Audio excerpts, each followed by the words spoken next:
Education is a major part of the NOLA Project's mission. It's a core tenet of our organization, and so this partnership with Delgado is a great way to fuse both our educational and our artistic sides together. Since Delgado is producing Steel Magnolias, at the next show, our last show of the season, we thought about, well, what show is kind of male heavy, and this kind of fit the bill. What I think is really interesting about doing this show now is I think that we are at this moment of almost legal crisis in our country. All these parameters of honor and where there's a gray area. Do you do something that's distasteful in the name of honor?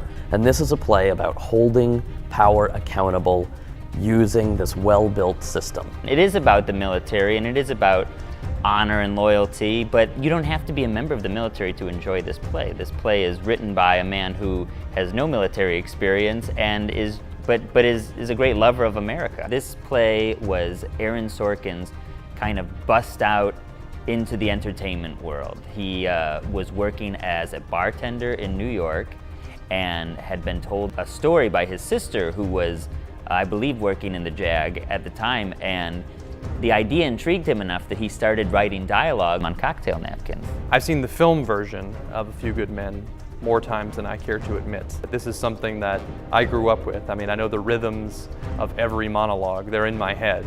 Once I found out we were doing it, I was like, don't watch it. Don't watch anything to do with it.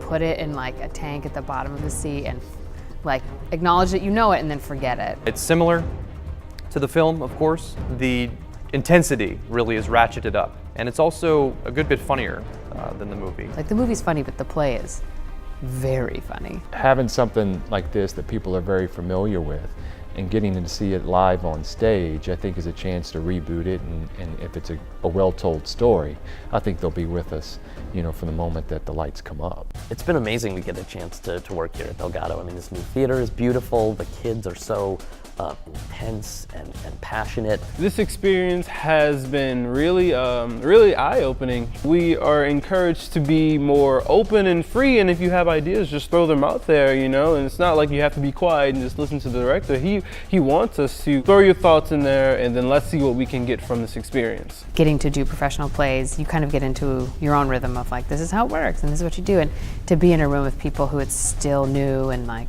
important, and there's scenes where there's like 12 people on stage, so if we're not all listening to each other and taking care of each other, then the ship can go wrong pretty quickly. But they're all very excited and eager, and it's so exciting to be in the room with them. No good rights, stay clear! Sir, yes, sir! No good rights, stay clear! Sir, yes, sir! No good rights, stay clear! Sir, yes, sir! Dismissed! In this particular production, someone dies as a result of a disciplinary action. What do you know about Code Reds? Shit. Are we off the record? No, we're not. Aaron Sorkin's dialogue is incredible.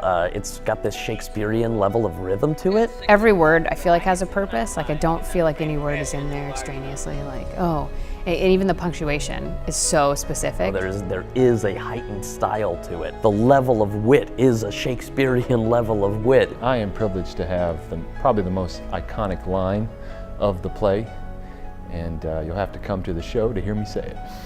I think that this is a play that husbands and wives will enjoy together. I think a lot of times, wives end up dragging their men to the theater. I think that this might be a show that the husbands drag their wives to the theater. I think that it's a play that's for everyone.